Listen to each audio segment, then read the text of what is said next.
Dear students, a very warm welcome to this learning session of free Karnataka CET online classes 2021. I'm Praveen Patil, a physics teacher from GSSPU College, Belgavi. Today, we will discuss a few important concepts and solve some questions from Chapter 12, Atoms. Let us revise some important concepts. Atom as a whole is electrically neutral and therefore contains equal amount of positive and negative charges. Net charge on the atom is 0. On the basis of alpha particle scattering experiment, Rutherford concluded that the entire positive charge of atom is concentrated in a tiny central core of the atom, and this central core is called nucleus. Size of the nucleus is of the order of 10 raised to minus 15 meter, that is 1 Fermi. And that of the atom is 10 raised to minus 10 meter.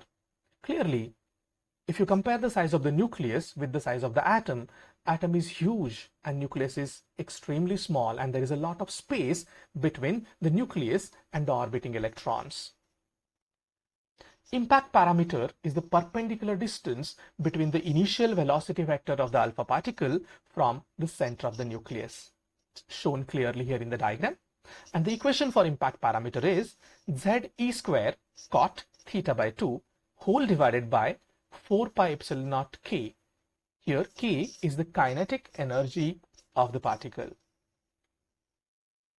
Distance of closest approach is the minimum distance from the nucleus up to which an alpha particle can approach. At the distance of closest approach, the kinetic energy of alpha particle is exactly equal to the potential energy. And this distance r0 or d is equal to 2 Ze square whole divided by 4 pi epsilon naught k. Z is the atomic number of the target nucleus and k is the kinetic energy. Also, if we talk about the number of particles being scattered in different directions, if you look at this graph, the particles which go without scattering, they are maximum in number, and the particles which scattered with different angles, as the angle increases, the number of particles scattering will decrease, and it is minimum for 180 degrees, and that is for head-on collision. Let's quickly see this animation to understand these concepts. This is simplified animation for alpha particle scattering experiment. This one here is the target nucleus. In our case, it is gold with atomic number 79. And on this side, we have alpha particle moving with velocity v. If the distance, perpendicular distance between the direction of velocity of alpha particle and the center of the nucleus is large, like in this case, this perpendicular distance is large, then the deflection or the scattering angle is less. As I go on decreasing this distance, which is called impact parameter, deflection and the scattering angle will increase. You can see the angle is increasing. If the impact parameter is very small, the scattering angle will be large. It will be greater than 90 degrees. And for head-on collision, the alpha particle will bounce back. Here, the impact parameter is 0. For head-on collision, the alpha particle will reach very close to the nucleus till here and then bounce back. So angle of scattering is 180 degrees. And this distance, minimum distance between the alpha particle and the center of the nucleus, is called distance of closest approach. These are the important concepts from Bohr's atomic model. The first postulate: an electron in an atom can move around the nucleus in a certain circular stable orbits, and in these orbits it doesn't radiate any energy. Second postulate: electron revolves around the nucleus only in those permitted orbits for which angular momentum is integral multiple of h upon 2 pi. Here h is Planck's constant. Angular momentum, which is mvr, is equal to n h upon 2 pi, where n is the principal quantum number. It can have values from 1, 2, 3 to infinity. Third postulate: The radiant energy occurs only when electron jumps from one permitted orbit to another. So when electron jumps from orbit of higher energy, say E2, to the lower energy, say E1, the difference in the energies of these orbits is emitted in the form of a photon, and the frequency of this photon is given by nu equal to E2 minus E1 divided by the Planck's constant. Radius of orbit in hydrogen-like atoms is given by, let me write this in proper format, R is equal to n square h square epsilon naught divided by pi m z e square. Most of the terms being constants, we can write this as R is proportional to n square divided by z, a very important relation. Please remember this. Radius of nth orbit in hydrogen-like atoms is directly proportional to n square and inversely proportional to the atomic number. Velocity of this electron in the orbit is given by V is equal to z e square divided by 2n h and epsilon naught, and therefore E is constant, h is constant, epsilon naught is constant, 2 is constant. Remember, velocity is directly proportional to z and inversely proportional to n. Total energy of the electron in an orbit is given by minus z square m e raised to 4 divided by 8 n square h square epsilon naught square. Energy of electron in nth orbit is directly proportional to z square and inversely proportional to n square. And therefore, if you want energy of electron in any orbit of hydrogen-like atom, okay, the proportionality constant will be minus 13.6 in electron volts into z square divided by n square. Right? Also, try and understand the relation between potential energy and kinetic energy.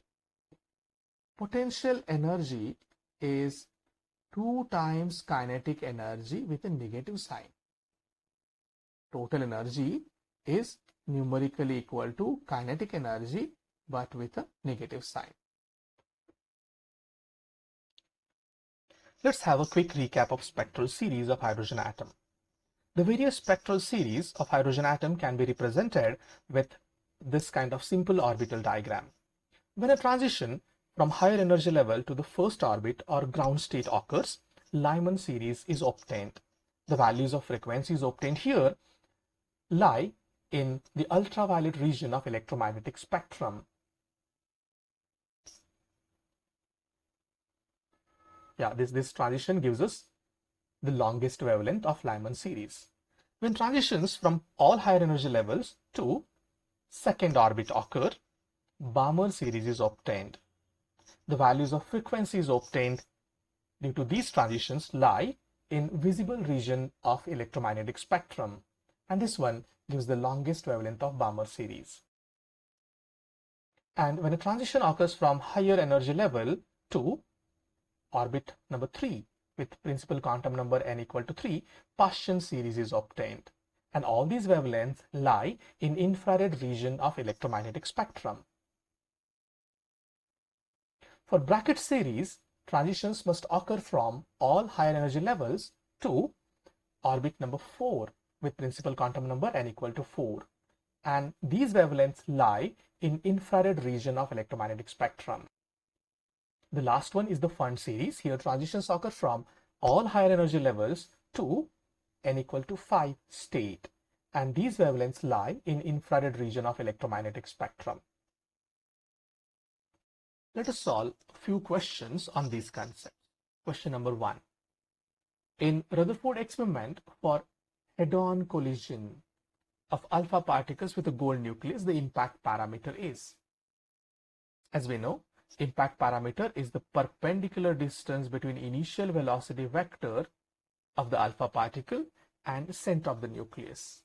And in this case of head-on collision, alpha particle is directed towards the center of the nucleus, and hence the perpendicular distance is 0, and therefore option A is correct. Question number 2. An alpha particle of energy 5 million electron volt is scattered through 180 degrees by a gold nucleus. The distance of closest approach is of the order of 180 degrees means head-on collision. And for head-on collision with typical energies of alpha particles, remember the distance of closest approach is of the order of 10 raised to minus 14 meter. But here the values are given in centimeter. So to convert it, it will be 10 raised to minus 12 centimeter, and hence answer D is correct. But if you wish to solve it, we have a formula for distance of closest approach. D is equal to twice Z E square divided by 4 pi epsilon naught into K, where K is kinetic energy. Let me substitute all these values. First, 1 upon 4 pi epsilon naught is 9 into 10 raised to 9. Atomic number for gold is 79, and charge of electron is 1.6 into 10 raised to minus 19 the square, whole divided by kinetic energy. We need to convert this kinetic energy into joules because all other values are in SI. So how do we convert MeV into joules? 5 M mega is 10 raised to 6. And just put the value of this charge, electric charge of electron, 1.6 into 10 raised to minus 19. 1.6 into 10 raised to minus 19, and one factor from here is cancelled. On simplifying, we get 455 into 10 raised to minus 16 meter. That is 4.55 into 10 raised to minus 14 meters. So remember, order of distance of closest approach is 10 raised to minus 14 meter, and that is equal to 10 raised to minus 12 centimeter. Question number 3. When an alpha particle of mass m is moving with velocity v, bombards on a heavy nucleus of charge Ze, its distance of closest approach from the nucleus depends on m as. So we need to find out relation between distance of closest approach and mass. So as we know, distance of closest approach is given by 2 Ze square divided by 4 pi epsilon naught k. So clearly the distance of closest approach is inversely proportional to the kinetic energy, and kinetic energy is half m v square, right? And therefore D is inversely proportional to m. Thus answer A is correct. Question number 4. In the Bohr model of hydrogen atom, let R, V and E represent the radius of the orbit, speed of electron and the total energy of electron respectively. Which of the following quantity is proportional to the principal quantum number n? Since it is difficult to guess such answers, let us solve it for all the given options. The first option is R divided by E, radius divided by energy.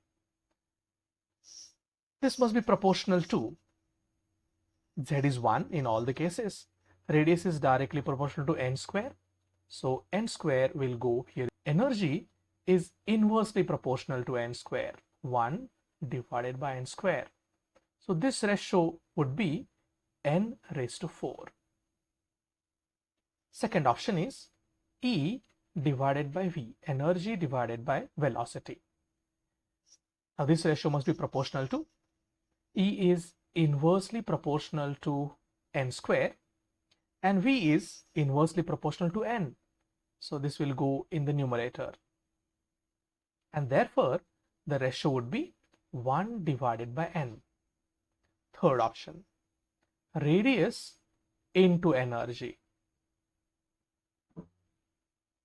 Radius is directly proportional to n square. Energy is inversely proportional to n square, right? And therefore, the value will be 1. That means this product is independent of principal quantum number. And the last one, velocity into radius. Velocity is inversely proportional to principal quantum number n, and radius is directly proportional to n square, and therefore the product will be n, and hence option D is correct. The product V into R is directly proportional to principal quantum number n. Question number 5. Which state of triply ionized beryllium has the same orbital radius as that of the ground state of hydrogen atom? We know radius is directly proportional to n square divided by z. If I write it like this, equal to, the proportionality constant will be radius of first orbit in hydrogen atom called Bohr orbit into n square divided by z, and therefore radius of that nth orbit of beryllium is equal to radius of first orbit of hydrogen atom into n square divided by z. Z for beryllium is 4, right? And what they have given here, radius, orbital radius of beryllium must be equal to radius of ground state of hydrogen atom. So these two factors must be equal. Clearly n square by 4 must be equal to 1, and therefore n must be equal to 2. We can also solve it by directly equating the radii. Let's start with the information given in the question. Radius of first orbit of hydrogen atom is equal to radius of nth orbit of beryllium. We know radius is directly proportional to n square divided by z. So let's write this ratio on both the sides. N square divided by z for hydrogen and n square divided by z for beryllium, right? For the ground state, this n is 1, right? And z is also equal to 1. Therefore, left hand side is 1 divided by 1. On the other side, n square, we do not know this state. Z for beryllium is 4. Clearly, n square is equal to 4, and therefore n is equal to 2. So second orbit in triply ionized beryllium has the same radius as ground state of hydrogen atom. Option D is correct. Question number 6. The period of revolution of an electron in the ground state of hydrogen atom is T. The periodic time of revolution of the electron in the first excited state is. So we know first excited state is second orbit with n is equal to 2. This one is our ground state.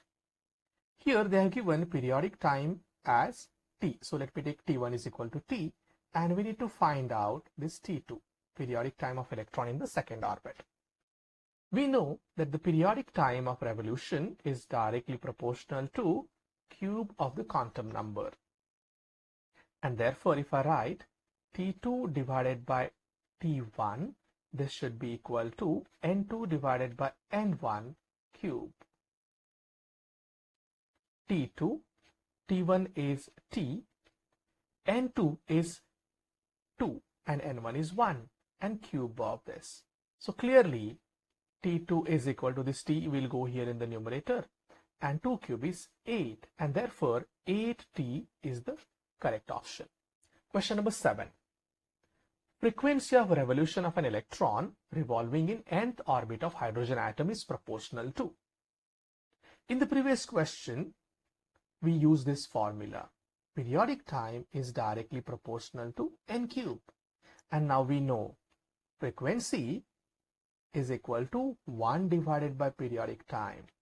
And therefore, frequency is proportional to 1 divided by n cube. So you can say frequency is inversely proportional to cube of the quantum number, and hence option D is correct. Question number 8. A beam of fast-moving alpha particles were directed towards a thin film of gold. The parts A prime, or you can say A dash, B dash, and C dash of the transmitted and reflected beams. So here A dash, this is B dash, and this is C dash. These corresponding to the incident parts A, B, and C of the beam are shown in the figure. The number of alpha particles in. So we'll have to find out the number of scattered alpha particles in these beams.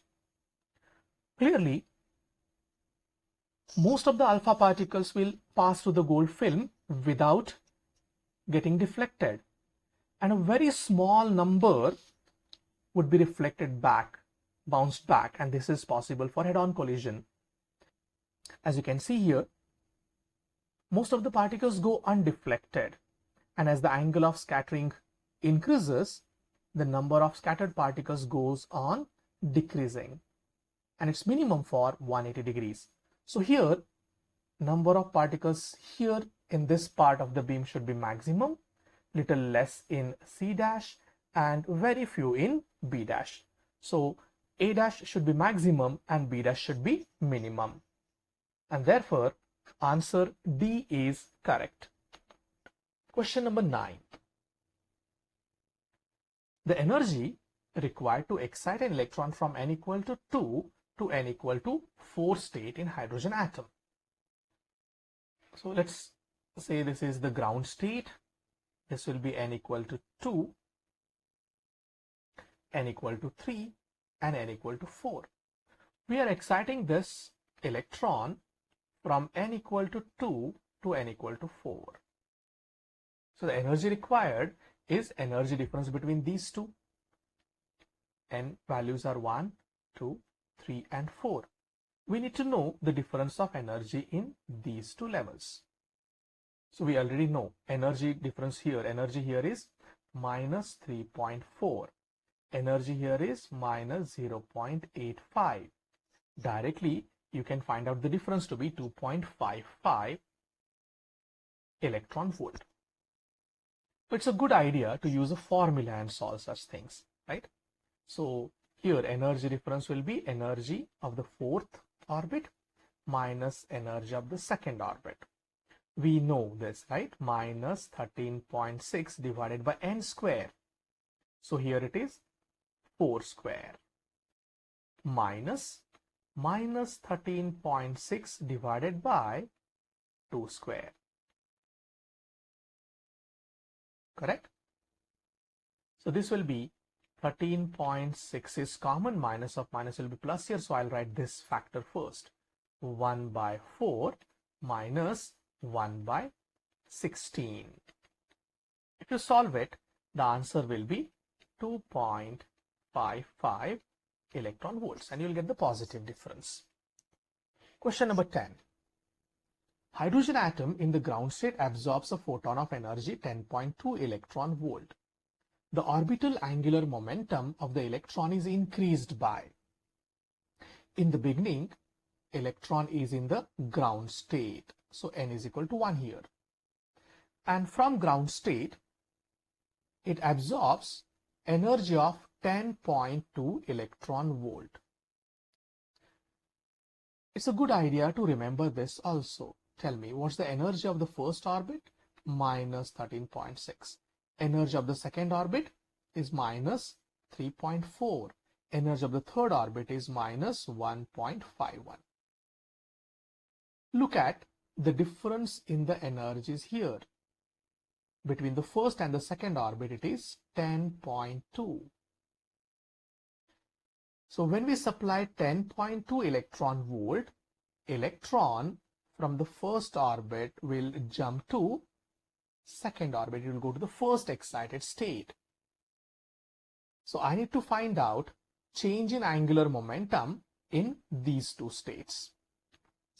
Let me take angular momentum here as L2 and in the ground state as L1. So what we need to calculate is L2 minus L1. We know angular momentum is NH divided by 2 pi, a very important postulate from Bohr. So L2 minus L1 will be N2 H upon 2 pi minus N1 H upon 2 pi. So H upon 2 pi is common here, N2 minus N1. This is the generalized solution. H divided by 2 pi, N2 is 2 here, N1 is 1. So this is just H divided by 2 pi. Try and get the approximate answer for this. 6.6 into 10 raised to minus 34 whole divided by 2 into 3.14. Correct? So 2 into 3 is roughly 6. Right? So 6.6 into 10 raised to minus 34 divided by 6.28. Little less than 6.6. So answer must be little more than 1. Little more than 1 and multiplier will be 10 raised to minus 34. So correct answer is 1.05 into 10 raised to minus 34 joules second. Question number 11. Angular momentum of an electron in hydrogen atom is 3h upon 2 pi. The kinetic energy of the electron is. Okay, so the angular momentum given here is 3h divided by 2 pi. Let's write the formula for this. Angular momentum of electron in nth orbit is nh divided by 2 pi. And this is equal to 3h upon 2 pi given in the question. And therefore, value of n is equal to 3. So we need to get the kinetic energy of electron in third orbit. So let's get the total energy first. Energy of electron in nth orbit is minus 13.6 divided by n square in electron volt. Here n is 3. Let's substitute that value. Minus 13.6 divided by 3 square is 9. And therefore this is minus 1.51. It's a good idea to remember these values. We know the direct relationship between total energy and kinetic energy. Kinetic energy of electron is numerically equal to total energy, but it should be positive. And therefore the answer is plus 1.51 electron volt. Hence option D is correct.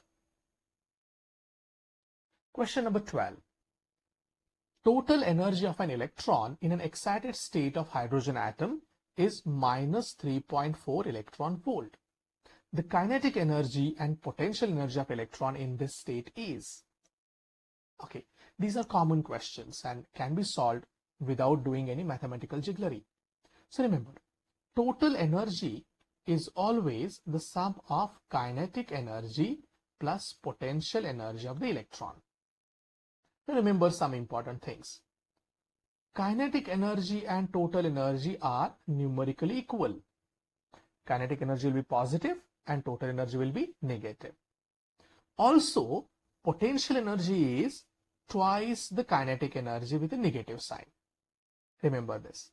Total energy is numerically equal to kinetic energy and potential energy is numerically equal to twice kinetic energy.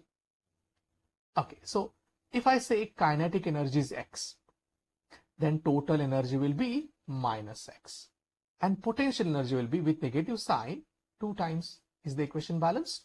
Or say if the kinetic energy is 10 units, total energy will be minus 10 units and potential energy will be twice that. Got it?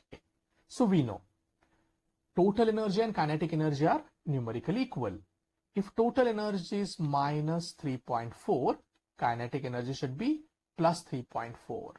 kinetic energy is plus 3.4 electron volt, right? And potential energy should be with a negative sign 2 times kinetic energy, right? Minus 2 into 3.4 minus 6.8. So option D is correct. Question number 13. If EP and EK are potential energy and kinetic energy of the electron in a stationary orbit in hydrogen atom, the value of EP divided by EK. So we need to get the ratio of potential energy to kinetic energy. We already know that if kinetic energy is K, potential energy is twice the kinetic energy with a negative sign. So K and K is cancelled. The ratio will be minus 2. Hence, minus 2 is the answer. So remember this. Total energy is numerically equal to kinetic energy. Kinetic energy should be positive, but the total energy is negative. And potential energy is twice the kinetic energy with negative sign. Question number 14. Which of the following spectral series of hydrogen atom is lying in visible region of electromagnetic spectrum?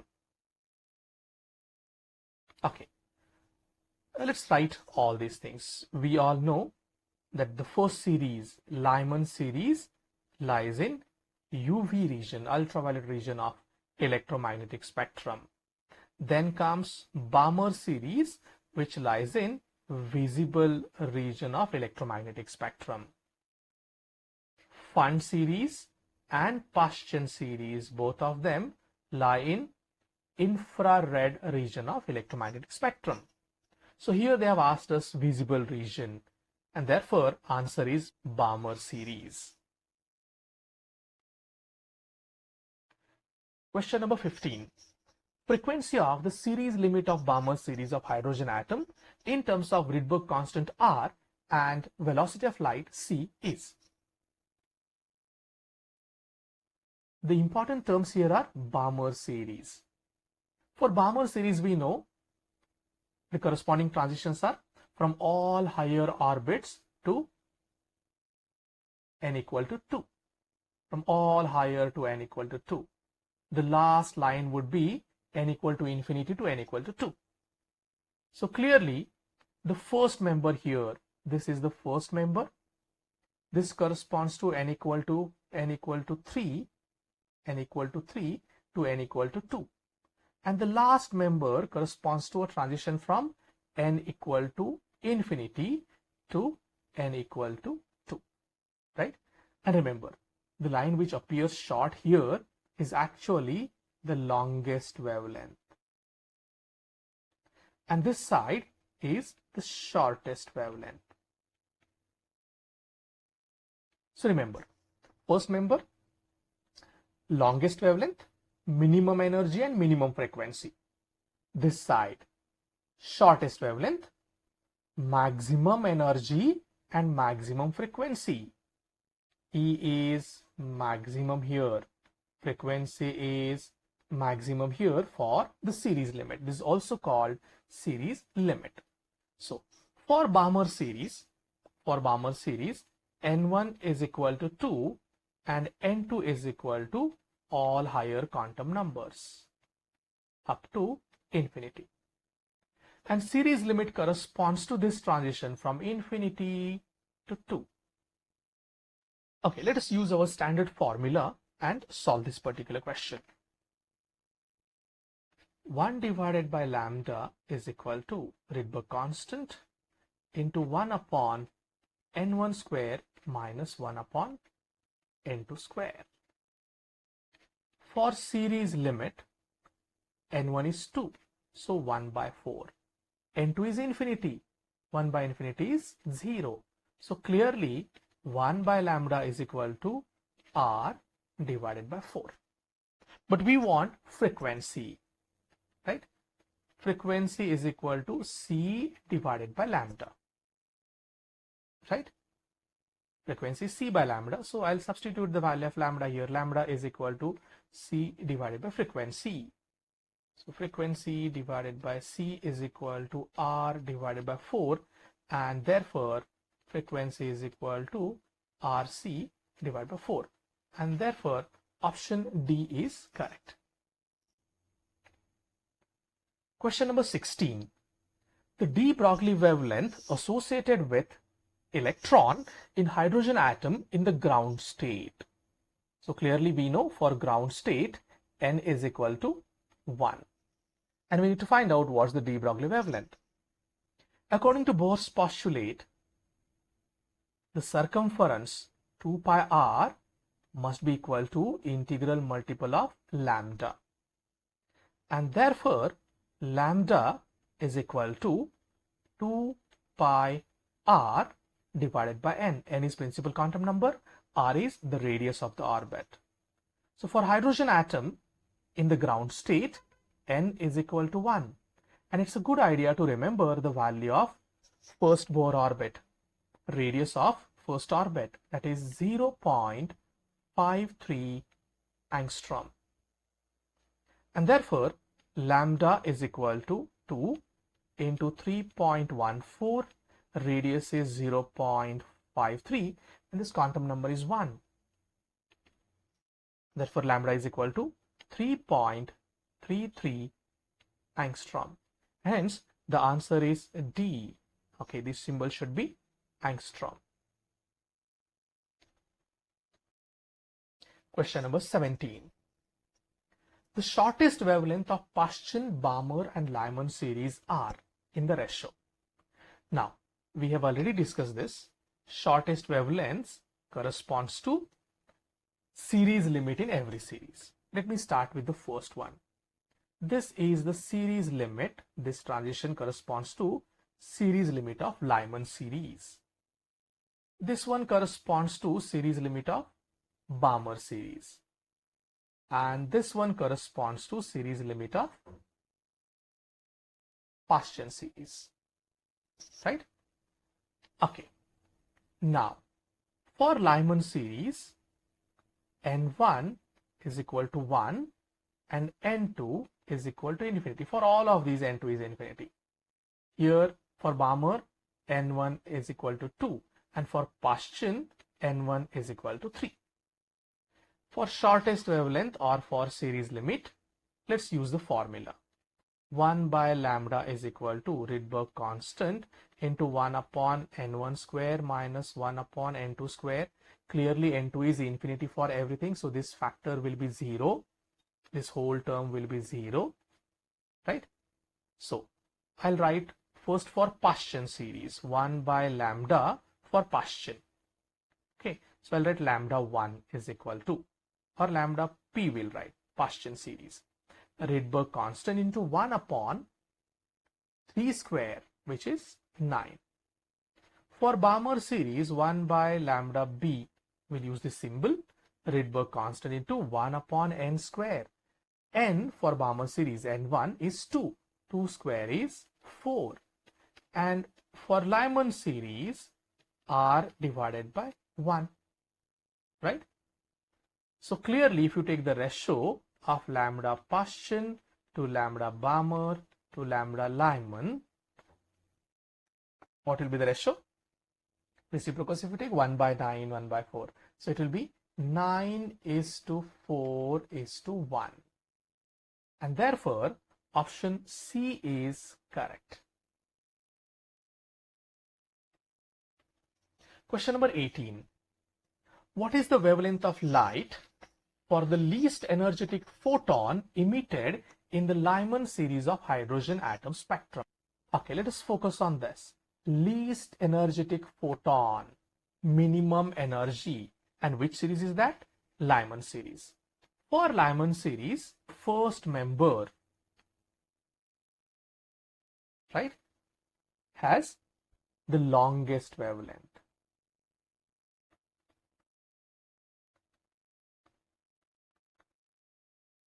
Energy is minimum. Frequency is also minimum. On the other side, for this, shortest wavelength. So wavelength is minimum. but energy here is maximum and frequency is also maximum. So they have asked us least energetic photon. So minimum energy, definitely it must correspond to this transition. N1 is equal to 1 and N2 is equal to 2, right? So whenever you solve such questions, always write the quantum numbers for that series. For Lyman series, N1 is equal to 1 and N2 is equal to 2, 3, 4, so on up to infinity, right? And minimum energy corresponds to the first member 2 to 1. Okay, let's use the formula for this. So we know energy is equal to hc divided by wavelength, right? And therefore wavelength is equal to hc divided by energy. hc is already given, 1240 eV nanometer. Now the question is, what is this energy, right? Energy corresponding to this transition. So clearly it is the energy difference between second orbit and the first orbit, right? And we know this value. Energy of the first orbit is minus 13.6, energy of the second orbit is minus 3.4, and the energy difference is 10.2 electron volt. So we already know this. This is 10.2 electron volt. I advise you to Bahat energy difference between E2 and E1 and E3 and E1. Okay, that will be handy to use in the exam. You can avoid this mathematical jigglery. Electron volt and electron volt is cancelled. 1240 divided by 10. So 1240 divided by 10 is roughly 124, but this is 10.2, so slightly less than 124. Okay, which is 122 nanometer is the correct answer. For the last step, you don't need to get the precise answers. Just check the answers which are given and see which one is the nearest possible answer. So wavelength is 122 nanometer. Question number 19. The ionization energy of an electron in the ground state of helium atom is 24.6 electron volt. The energy required to remove both the electrons is. We know helium atom has 2 electrons, atomic number is 2. The first ionization energy is given. I1 is equal to 24.6 electron volt. So to remove the first electron, you need 24.6 electron volt. Now that you have removed this electron, it is not an atom. It becomes singly ionized helium. It's a hydrogen-like atom now, and we can use all the formulae that are available for hydrogen atoms. Okay, so let's calculate the energy of helium in the ground state. And that itself will be equal to the ionization energy, right? So ionization energy is basically energy of helium in the ground state. Okay, let's calculate this. What is the value? Minus 13.6. I'm taking modulus here, so it's positive. 13.6 electron volt into Z square divided by N square. Remember this formula. Energy of any orbit in any hydrogen-like atom is equal to minus 13.6 electron volt. It is directly proportional to Z square and inversely proportional to N square in electron volt. And therefore, this would be 13.6. Z for helium is 2. So this is 2 square. N is 1 for ground state. 13.6 into 4 is 54.4 electron volt. And therefore, total energy required will be first ionization energy and energy required to remove the second electron. Okay, let me call this as I2, right? So first one is given 24.6 plus 54.4 in electron volt. 24.6 plus 54.4 is 79 electron volt, and hence option B is correct. Question number 20. electron in hydrogen atom is excited from n equal to 1 to n equal to 4 state. During downward transitions, the possible number of spectral lines is. This is fairly easy question, straightforward question, but some twisted questions are also possible, and therefore let us discuss this in detail. Let me draw energy level diagram for this. Let's say n is equal to 1, n is equal to 2, n is equal to 3, n is equal to 4, and so on. Let us see what are the transitions possible for n equal to 2. If the electron is excited to second orbit or the first excited state, only one transition is possible. Only one transition is possible. When n is equal to 2, number of transition is 1. If n is equal to 3, let us see how many transitions are possible. From 3 to 1 directly, then 3 to 2, and 2 to 1. So clearly, if n is equal to 3, then 3 transitions are possible. Let's see n is equal to 4. Let me show all the transitions here. From 4 to 1, then 4 to 2, and then 2 to 1. Fine. 4 to 3, 3 to 1. Or it can also go like this: 4 to 3, 3 to 2, and 2 to 1. Yeah, 1, 2, 3, 4, 5, 6 transitions are possible. So number of transitions for n equal to 4 is 6. Right. Now, this story can be summarized with a simple formula. Number of spectral lines is equal to n. N is the excited state का principal quantum number. n minus 1 whole divided by 2. Let us check. If n is equal to 2, then 2 minus 1 is 1. 1 into 2 divided by 2 is 1. This is correct. If n is equal to 3, 3 minus 1 is 2. 2 into 3 is 6. 6 divided by 2 is 3. n is equal to 4. Then 4 minus 1 is 3. Right? 3 into 4 is 12. 12 divided by 2 is 6. Right? So remember this. But let me change the question slightly. Possible number of spectral lines in Balmer series. They have asked us only Balmer series wale lines. So clearly, answer is not 6, right? So Balmer series is obtained when transitions end at n is equal to 2.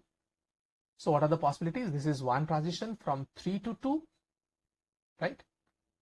And then 4 to 2. So there are only 2 transitions possible. And therefore, if I change the question and ask you transitions in Balmer series, answer is 2. But for this particular question, answer is 6. With this, I conclude my session. I hope you will find this useful. For your doubts and difficulties, I'll be always available. I have shared my WhatsApp number here on the screen.